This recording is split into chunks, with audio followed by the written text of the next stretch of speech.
State bank نئے مالی سال 2025-26 کی پہلی مانیٹری پالیسی کا اعلان آج کرے گا۔ گورنر اسٹیٹ بینک کی زیر صدارت مانیٹری پالیسی کمیٹی کے معاشی اعداد و شمار کے جائزے کے بعد پالیسی ریٹ کا فیصلہ کرے گی۔ اسٹیٹ بینک آف پاکستان نے جون میں مالی سال 2024-25 کی آخری مانیٹری پالیسی میں شرح سود 11% پر برقرار رکھنے کا فیصلہ کیا تھا۔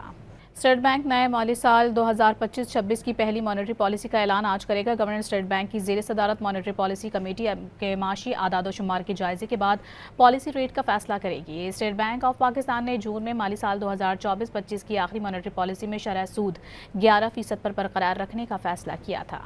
اسٹیٹ بینک نئے مالی سال 2025-26 کی پہلی مانیٹری پالیسی کا اعلان آج کرے گا۔ گورنر اسٹیٹ بینک کی زیر صدارت مانیٹری پالیسی کمیٹی کے معاشی اعداد و شمار کے جائزے کے بعد پالیسی ریٹ کا فیصلہ کرے گی۔ اسٹیٹ بینک آف پاکستان نے جون میں مالی سال 2024-25 کی آخری مانیٹری پالیسی میں شرح سود 11% پر برقرار رکھنے کا فیصلہ کیا تھا۔